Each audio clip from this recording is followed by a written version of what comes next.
Hello दोस्तों, स्वागत है आपका इस यूट्यूब चैनल पे। आज की इस वीडियो में कंप्यूटर ऑर्गेनाइजेशन का वन शॉट वीडियो जो है आपको इस वीडियो के माध्यम से आपको प्रोवाइड करने वाला हूं। और ये जो वीडियो होगा वो वन शॉट होगा, जिसमें कि आपका आने वाले बीपीएससी टीआरई 4.0 में आपको जो है हेल्प करेगा क्वेश्चन को टैकल करने में। तो चलिए बिना देरी स्टार्ट करते हैं। कंप्यूटर ऑर्गेनाइजेशन, सबसे पहले हम लोग देख लेते हैं कि कंप्यूटर आर्किटेक्चर और कंप्यूटर ऑर्गेनाइजेशन में क्या डिफरेंस होता है। ये आपको वन पॉइंट है वो, लेकिन आपको ध्यान रखना है, पूछता है क्वेश्चन तो आपको जो है फिर उसमें जो है कन्फ्यूज हो जाइएगा। तो कंप्यूटर आर्किटेक्चर क्या मतलब, व्हाट, क्या क्या होता है, कंप्यूटर आर्किटेक्चर क्या होता है। तो कंप्यूटर आर्किटेक्चर व्हाट, ये बोलता है कि व्हाट इसमें क्या क्या होगा। तो ये स्ट्रक्चर, फंक्शनल बिहेवियर, जो कंप्यूटर का स्ट्रक्चर, फंक्शनल बिहेवियर और डिजाइन ऑफ कंप्यूटर क्या होता है, आर्किटेक्चर कहलाता है। Structure, functional behaviour and design of computer क्या कहलाएगा, कंप्यूटर आर्किटेक्चर। व्हाट, क्या क्या इसमें जो है बिहेवियर होगा, उसका क्या स्ट्रक्चर होगा, डिजाइन ऑफ कंप्यूटर क्या होगा, तो ये आपका क्या बताएगा, कंप्यूटर आर्किटेक्चर कहलाता है। वहीं पे कंप्यूटर ऑर्गेनाइजेशन, हाउ, कैसे कंप्यूटर जो बनेगा वो इस पर बताता है। जैसे इंटरकनेक्शन एंड अरेंजमेंट ऑफ जो है ऑपरेशनल यूनिट्स कॉल्ड ऑर्गेनाइजेशन, है ना। ऑर्गेनाइजेशन में क्या होता है, सारा चीज़ जो है वर्क करता है उसमें, है ना। तो ये ऑर्गेनाइजेशन होगा। आर्किटेक्चर में पहले आर्किटेक्चर बना दिए कि हाँ भाई घर ऐसे बनना है। अब मान लीजिए हम लोग बचपन में घर बनाते थे, कैसे बनाते थे कि हाँ बोले आर्किटेक्चर ऐसे घर बना दिए, सॉरी एक सेकेंड, कि चलो भाई हाँ ऐसे, एक सेकेंड यार, हाँ ये जैसे हम घर बना दिए, चलिए हम लोग बचपन में जो घर बनाते थे ये गेट हो गया, ये तो आर्किटेक्चर हो गया आपका। हाँ चलो भाई इस टाइप से घर बनना है, तो इसमें मतलब इसमें कौन सा कलर होगा, इसमें स्ट्रक्चर क्या होगा, इसका डिज़ाइन कैसा होगा, ये सब कौन ऐसे डिज़ाइन होगा, ये सब हम लोग क्या, ये स्ट्रक्चर हुआ। तो इसमें अब लेकिन स्ट्रक्चर हुआ, अब फंक्शनल बिहेवियर होगा। इसमें अब क्या कहते हैं, computer organisation, interconnection and arrangement of operational units called organisation. अब ऑर्गेनाइज कैसे करेंगे इसको, तो ईट से जोड़ेंगे, है ना, ईट से जोड़ेंगे, गेट लगाएंगे, तो ये सब क्या हो गया, रियल वर्क जो करेगा वो हो गया कंप्यूटर ऑर्गेनाइजेशन होता है ना, जो काम करता है। तो इंटरकनेक्शन कैसे कैसे कनेक्ट होता है, उसमें अंदर में वायर है ना, जो उसमें जो कंप्यूटर में हो जो वायर कैसे कनेक्शन होगा, अरेंजमेंट कैसे कैसे होगा ऑपरेशनल यूनिट का, है ना। तो ये सब आपका क्या कहलाएगा, ये आपका कंप्यूटर ऑर्गेनाइजेशन के अंतर्गत आता है। ये दोनों मेन डिफरेंस आपको याद रखना है। चलिए नेक्स्ट देख लेते हैं। कंप्यूटर आर्किटेक्चर है वो जो है दो टाइप का होता है। एक तो होता है आपका जॉन वॉन न्यूमैन आर्किटेक्चर, एक होता है non John von Neumann architecture. तो जॉन, इसमें क्वेश्चन भी आया था कि कौन कौन से आर्किटेक्चर होता है, जॉन वॉन न्यूमैन, हार्वर्ड, ये सब भी आया था, तो मोर देन वन उसमें आंसर था सही। तो इसमें क्या है, जॉन वॉन न्यूमैन आर्किटेक्चर भी होता है आपका, नॉन जॉन वॉन जो न्यूमैन का आर्किटेक्चर के अलावा भी होता है Harvard architecture, non Harvard architecture. तो जो सबसे बेस्ट था वो जॉन वॉन न्यूमैन का ही आर्किटेक्चर था, इसलिए ये ज़्यादा चला था। तो इसे स्टोर्ड प्रोग्राम आर्किटेक्चर भी कहा जाता है। जॉन वॉन न्यूमैन को स्टोर्ड प्रोग्राम आर्किटेक्चर भी कहा जाता है। इसी पे जो आज का जो कंप्यूटर वर्क कर रहा है, इसी पे वर्क कर रहा है। चलिए अब हम लोग देख लेते हैं। ये आपको बस ये फुल फॉर्म याद रखना है, क्योंकि ये फुल फॉर्म पूछा था, है ना। SISD का फुल फॉर्म क्या होता है, फ्लिंग टेक्सोनोमी के इसका कहता है कि SISD का फुल फॉर्म होता है single instruction single data. SISD single instruction single data. SIMD single instruction multiple data, single instruction multiple data. MISD multiple instruction single data. MIMD multiple instruction multiple data. ये आपको बस full form इसका याद रखना है, full form पूछ देता है, ठीक है ना। चलिए अब इसका भी फुल फॉर्म याद रख रहे हैं आपको कि सिस्क और रिस्क का क्या होता है। Six complex instruction set computer. Six में क्या होता है, जितने भी इसमें जो इंस्ट्रक्शन सेट होगा सारा रहेगा एकदम टोटल, एकदम जो वर्क जो काम में नहीं होगा वो भी रहेगा, है ना। इसमें होता है ना कि भाई जो काम लायक चीज़ नहीं है वो भी आपके घर में स्टोर रहता है, तो उसको बोलते हैं सिस्क। सारा चीज़ कॉम्प्लेक्स कॉम्प्लेक्स मतलब जो काम आ रहा है वो भी रखा हुआ है, जो काम नहीं आ रहा है वो भी रखा हुआ है, कचरे की तरह रखा हुआ है। तो ये सिस्क हो गया, कॉम्प्लेक्स इंस्ट्रक्शन सेट कंप्यूटर। लेकिन वहीं पर रिस्क अगर देखा जाए तो रिड्यूस इंस्ट्रक्शन सेट कंप्यूटर, है ना। तो ये run instruction with in one CPU cycle, one CPU cycle के अंदर रिस्क का जो है आपका जो है इंस्ट्रक्शन वो आपका कंप्लीट कर लेता है। इसमें अब रिस्क में क्या होता है, जो अनवांटेड इंस्ट्रक्शन हुआ उसको हटा दिया, साइड कर दिया। जो आप घर में सफाई करते तो क्या होता है, जो अनवांटेड होता है उसको हटाते हैं, तो वो क्या हुआ, रिड्यूस हो गया ना। जो पहले कॉम्प्लेक्स था वो रिड्यूस हो गया, तो उसी को रिस्क बोलते हैं, रिड्यूस इंस्ट्रक्शन सेट कंप्यूटर। उसमें कम से कम जो है इंस्ट्रक्शन रहता है जिससे कि आपका जो है काम हो जाए। रिस्क। सिस्क और रिस्क में डिफरेंस भी देख लिया, उसका फुल फॉर्म भी देख लिया। सिस्क का फुल फॉर्म होता है complex instruction set computer, risk का फुल फॉर्म होता है रिड्यूस इंस्ट्रक्शन सेट कंप्यूटर। ये आपको याद रखना है, ठीक है ना। चलिए अब थोड़ा देख लेते हैं। सॉरी, मशीन इंस्ट्रक्शन में 3 पार्ट होते हैं, एक ऑपकोड हो गया, एक ऑपरेंड हो गया, एक एड्रेसिंग मोड होता है ना। अब रजिस्टर फ्लैग रजिस्टर में देख लेते हैं कि रजिस्टर क्या क्या टाइप के होते हैं। कि आपका फ्लैग रजिस्टर में क्या होता है, ये स्टेटस को जो है डिनोट करता है फ्लैग रजिस्टर। इसमें कैरी होगा, कैरी फ्लैग होता है, ओवरफ्लो फ्लैग होता है, निगेटिव फ्लैग होता है, हाफ कैरी फ्लैग होता है, जीरो फ्लैग होता है। ये सब फ्लैग के ही आपके पार्ट है ना। चलिए इंस्ट्रक्शन साइकिल देख लेते हैं। अब इंस्ट्रक्शन साइकिल क्या होता है, सबसे पहले फेच, इंस्ट्रक्शन सेट का पहला जो आपका जो पार्ट है वो फेच होता है। वो फेच कहाँ से करता है, तो प्रोग्राम काउंटर से फेच करता है। प्रोग्राम काउंटर पढ़े होंगे, नहीं पढ़े तो भी बताते हैं। प्रोग्राम काउंटर क्या होता है, वो नेक्स्ट इंस्ट्रक्शन जो एग्जीक्यूट होगा उसका जो है एड्रेस स्टोर करके रखता है ना। कि जो नेक्स्ट, मान लीजिए ये प्रोग्राम काउंटर है हमारे पास, ये प्रोग्राम काउंटर है, ये आपका एड्रेस स्टोर करके रखा है कि हाँ ये जो एड्रेस अब अगला जो है नेक्स्ट में ये जो है आपका एग्जीक्यूट करेगा। तो ये इंस्ट्रक्शन ये जो रखा है एड्रेस, ये एड्रेस एक्चुअली में MAR के थ्रू कहाँ ऐड, मान लीजिए ये मेमोरी है, यहाँ पे मेमोरी है, यहाँ इसका एड्रेस यहाँ पे स्टोर है, तो ये MAR में स्टोर रहता है। तो MAR मेमोरी जो एड्रेस रजिस्टर जो होता है उससे जो फेच कर करके प्रोग्राम काउंटर फिर उसको क्या करता है, डिकोड करता है, डिकोड करके एग्जीक्यूट करता है, एग्जीक्यूट करके टर्मिनेट करता है ना। ये हो गया आपका। चलिए तो फेच इंस्ट्रक्शन क्या करता है, fetch instruction fetch from memory है ना, फेच करता है इंस्ट्रक्शन को, fetch from memory. Fetch unit क्या करता है, फेच करता है इंस्ट्रक्शन को from memory. Instruction cycle decomposed into sequence of micro operations called micro instructions. जो छोटे छोटे ऑपरेशंस होते हैं, माइक्रो ऑपरेशंस जो 1 साइकिल में कंप्लीट हो जाते हैं उसको क्या बोलते हैं, माइक्रो ऑपरेशन या माइक्रो इंस्ट्रक्शन बोलते हैं। वो माइक्रो इंस्ट्रक्शन ही होता है जो कि माइक्रो ऑपरेशन के थ्रू 1 साइकिल में CPU के 1 साइकिल में कंप्लीट हो जाता है, ठीक है। चलिए अब देख लेते हैं register need for each instruction cycle. Program counter क्या होता है, program counter PC hold address of next instruction, ठीक है ना। PC का काम क्या होता है, hold address of next instruction to be executed, जो एग्जीक्यूट होगा उसका इंस्ट्रक्शन को स्टोर करके रखेगा। MAR का काम क्या होता है, मेमोरी एड्रेस रजिस्टर का, ये कनेक्टेड टू द सिस्टम बस एड्रेस लाइन है ना, एड्रेस लाइन में कनेक्टेड रहता है और ये आपका एक्चुअल एड्रेस को जो है लाने का काम करता है और उसमें जो डेटा होता है वहाँ से स्टोर रहता है, उसमें उसको रिप्रेजेंट करता है MAR। और MBR या फिर MDR किसको बोलते हैं, मेमोरी बफर रजिस्टर या फिर मेमोरी डेटा रजिस्टर। ये connected to the data bus, ये एक्चुअल डेटा को एक्चुअल डेटा को जो है वो प्रोवाइड करता है MDR, मेमोरी डेटा रजिस्टर, या फिर MBR memory buffer register. IR instruction register क्या करता है, इसका काम क्या होता है इंस्ट्रक्शन रजिस्टर का, it hold current instruction address which is currently executed. जो करंटली में एग्जीक्यूट कर रहा है प्रोसेस, उसका जो है एड्रेस को स्टोर करके रखने का काम होता है इंस्ट्रक्शन रजिस्टर का, IR का। चलिए नेक्स्ट देख लेते हैं टाइप ऑफ इंस्ट्रक्शन फॉर्मेट क्या होता है, 3 एड्रेस टाइप का होता है, 2 एड्रेस, 1 एड्रेस, 0 एड्रेस। 3 एड्रेस में क्या होता है, generate purpose organisation 2 to 3 register used है ना। 2 ऑर्गेनाइजेशन में 2 से 2 यूज होता है, एक 1 एड्रेस में सिंगल एक्यूमुलेटर ही यूज होता है। 0 एड्रेस में आपका स्टैक हो गया, आपका क्यू हो गया है ना, इस टाइप का ऑर्गेनाइजेशन हो गया 0 एड्रेस। इन स्टैक 0 एड्रेस नीड पुश और पॉप, ये हो गया 3 एड्रेस का एग्जांपल आप देख सकते हैं। अब देख लेते हैं हम लोग थोड़ा सा, ये इंस्ट्रक्शन एड्रेसिंग मोड, ये उतना इम्पोर्टेंट है, इससे एक क्वेश्चन आता है, देख लेते हैं इसको। तो इंस्ट्रक्शन एड्रेसिंग मोड आपका पहला क्या होगा, नो डेटा एड्रेस फील्ड, सिर्फ एड्रेस फील्ड रहता है, इम्प्लाइड हो गया इसमें आपका, इंटरमीडिएट हो गया address field have memory location, direct indirect addressing field have processor register है ना। आपका रजिस्टर डायरेक्ट हो गया, रजिस्टर इनडायरेक्ट हो गया, ऑटो इंक्रीमेंट ऑटो डिक्रीमेंट इसमें आता है। डिस्प्लेसमेंट एड्रेसिंग में एड्रेस होता है, फील्ड होता है, दोनों चीज़ होता है इसमें है ना।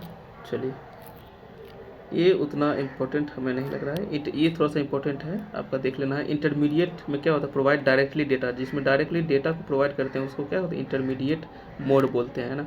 इम्प्लाइड मोड में क्या होता है, नो एड्रेस नीडेड, स्टैक की तरह काम होता है, CMA complement accumulator, CLA clear accumulator, ये सब क्या होगा आपका इम्प्लाइड या इम्प्लिसिट इसको बोलते हैं ना।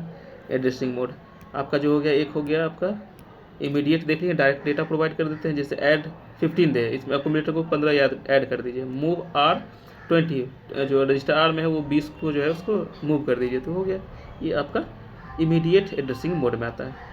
डायरेक्ट एड्रेसिंग मोड में क्या होता है, आपको एड्रेस दे दिया जाता है, डेटा या एड्रेस दोनों दिया जा सकता है। जैसे ऐड एक्स को दे दिया डायरेक्ट रजिस्टर एक्स में जो स्टोर है उसको एक्यूमुलेटर में जोड़ दीजिए, है ना। एक्यूमुलेटर में जो एक्स में है डेटा उसको एक्यूमुलेटर जोड़ करके एक्यूमुलेटर में स्टोर कर दीजिए।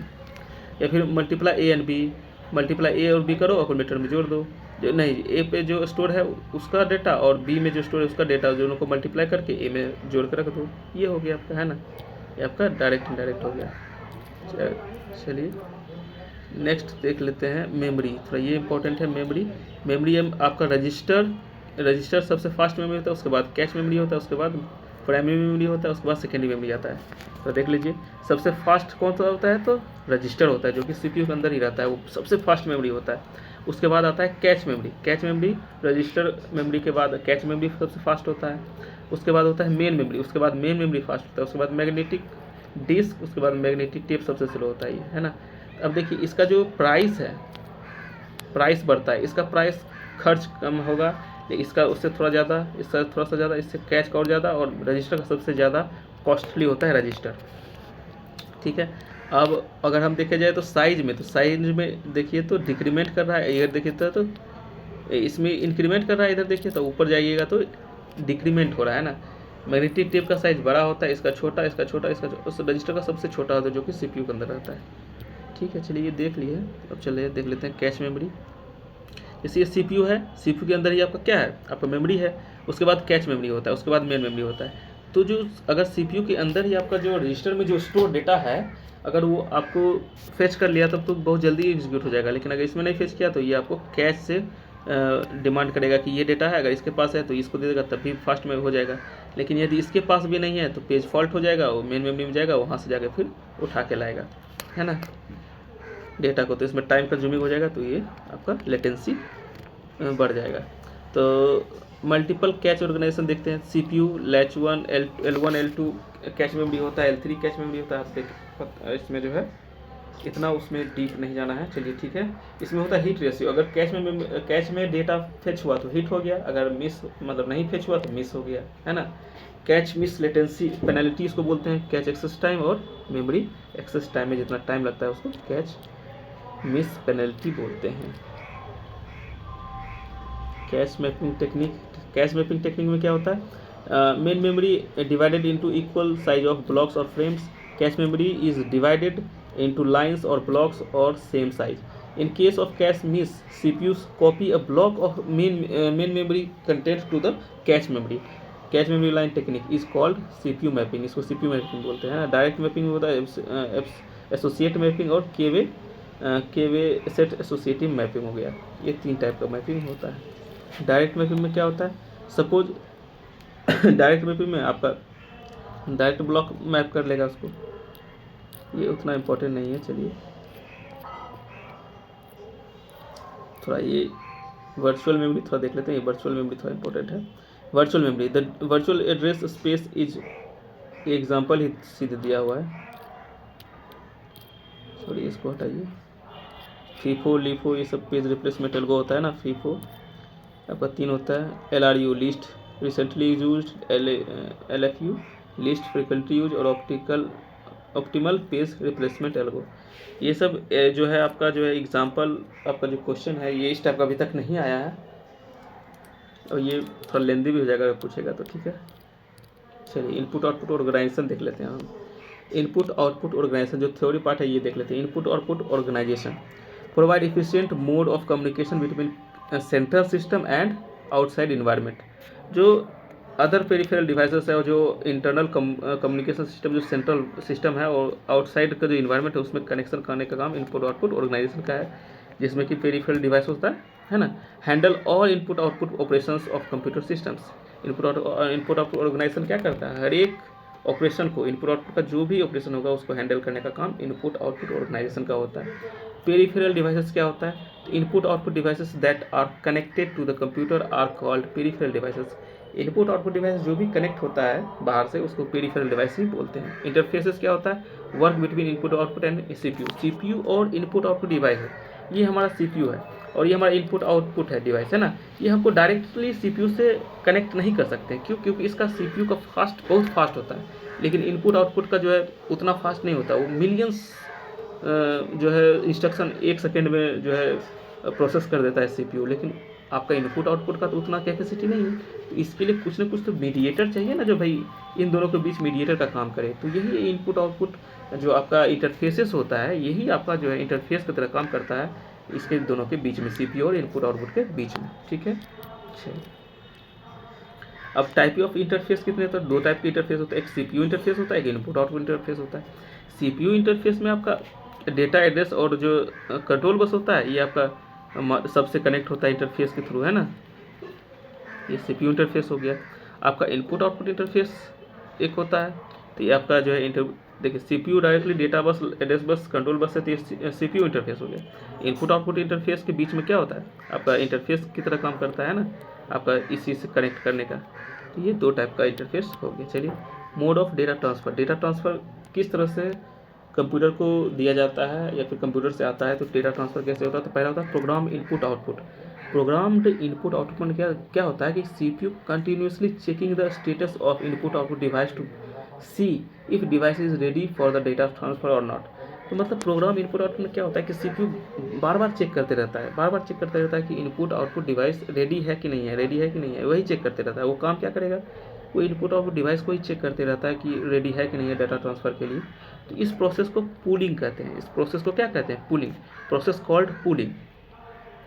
अब देखिए, direct control of on device of CPU का डायरेक्ट कंट्रोल होता है डिवाइस पे, है ना। इनपुट ऑफ डिवाइस पे डायरेक्ट कंट्रोल होता है। लो सीपीयू यूटिलाइजेशन, तो इससे कारण सीपीयू का यूटिलाइजेशन हो नहीं पाता। सीपीयू अपना काम छोड़ करके यही देखते रहता है कि इनपुट आउटपुट डिवाइस रेडी हुआ कि नहीं हुआ। तो ये हो गया प्रोग्राम इनपुट आउटपुट। ये उतना अच्छा नहीं था, है ना, प्रोग्राम इनपुट, लेकिन इससे पूछा जाता है, ये आपको ध्यान रखिएगा। ये सीपीयू जो है कंटिन्यूसली वेटिंग करता है किस इनपुट आउटपुट में? तो आपका प्रोग्राम इनपुट आउटपुट, है ना, डेटा ट्रांसफ़र टेक्निक में। दूसरा हो गया इंटरप्ट ड्रिवन इनपुट आउटपुट हो गया। इंटरप्ट देगा सीपीयू को, कहाँ आपको करना है। सबसे इंपॉर्टेंट है डीएमए, डायरेक्ट मेमोरी एक्सेस। ये सबसे इंपॉर्टेंट है डीएमए, डायरेक्ट मेमोरी एक्सेस। इसमें मेमोरी का डायरेक्ट एक्सेस होगा, सीपीयू को अपना काम करने के लिए छोड़ देगा, और ये डीएमए जो है, डीएमए कंट्रोलर, ये काम करता है इसमें। देखिए, देख लेते हैं कि in this mode a separate controller, DMA controller, is used to handle data transfer directly between memory and input output devices without intervention of CPU। CPU के इंटरवेंशन के बिना ही आपका जो एक DMA कंट्रोलर डिवाइस है, वो हैंडल करता है डेटा को, इनपुट आउटपुट और मेमोरी को हैंडल करने के लिए, है ना। इन दोनों को हैंडल करने के लिए कौन? DMA कंट्रोलर यूज होता है। अब देखिए, अब जब डीएमए कंट्रोलर जो है, ये आपका 2 तरह से काम करता है, डेटा को ट्रांसफ़र करता है। कैसे? एक तो हो गया साइकिल स्टीलिंग, है ना, साइकिल स्टीलिंग होता है। एक होता है बल्क ट्रांसफ़र, ठीक है। साइकिल स्टीलिंग, अगर मान लीजिए सीपीयू किसी टास्क को परफॉर्म कर रहा है, लेकिन कभी कभी एक साइकिल उसका छूट जा रहा है, मतलब उसमें नहीं इंस्ट्रक्शन है, किसी वजह से इंस्ट्रक्शन नहीं है, तो उसमें क्या करेगा? साइकिल को स्टील कर लेगा। ये देखेगा कि हाँ 5 साइकिल फ्री में जा रहा है, मतलब उसमें काम ही नहीं हो रहा है, तो ये अपना डेटा को 5 साइकिल के जो होगा उसमें ट्रांसफ़र कर देगा। तो ये होता है बिना सीपीयू को जाने हुए इसको जो है ट्रांसफ़र कर देता है। तो इसको बोलते हैं साइकिल स्टीलिंग। सीपीयू का साइकिल को चोरी कर करके वो अपना डेटा ट्रांसफ़र कर देता है। डीएमए कंट्रोल बहुत तेज़ होता है, डीएमए कंट्रोलर। तो इसमें उसके बाद होता है बल्क ट्रांसफ़र। इसमें क्या होता है? पहले ये एक्नॉलेजमेंट देगा उसको, सीपीयू को, कि भाई हमको जो है डाटा ट्रांसफ़र करना है। सीपीयू को कह देगा कि डाटा ट्रांसफ़र करना है, तो सीपीयू कहेगा ठीक है, हम अभी काम कर रहे हैं, व्यस्त हो हैं, अभी जैसे काम हो जाएगा तो हम आपका डेटा ट्रांसफ़र कर देंगे। तो जैसे सीपीयू का एक एक्नॉलेजमेंट मिलेगा कि हाँ भाई हम खाली हैं, आपको काम दो, तो ये जैसे बोलेगा, तो ये आपका जो है डीएमए कंट्रोलर क्या करेगा? बल्क ट्रांसफ़र कर देगा, जितना भी इसको ट्रांसफ़र करना होगा सारा ट्रांसफ़र कर देगा। तो ये आपका हो गया डीएमए डायरेक्ट मेमोरी एक्सेस। ये आपको याद रखना है। Memory mapped input output, memory and input output address share common address space which is reduce memory address range. तो ये दोनों एक ही जगह जो है मेमोरी एड्रेस पे ही रहता है, तो इसलिए इसको मेमोरी मैप्ड इनपुट और आउटपुट करते हैं। 5वां हो गया, सबसे मेन आपका वही है, आपका जो है DMA, input output mapped input output. इसमें सीपीयू डायरेक्टली मेमोरी और इनपुट आउटपुट दोनों को कंट्रोल करता है।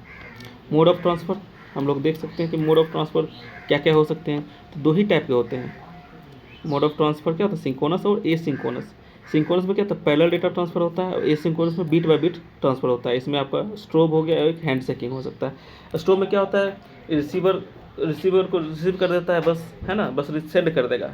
स्ट्रोब क्या करेगा, बस सेंड कर देगा। लेकिन हैंड शेकिंग में क्या करेगा, सेंड करेगा तो उससे एक्नॉलेजमेंट मिलेगा कि हाँ पहुँचा कि नहीं पहुँचा है डेटा, है ना।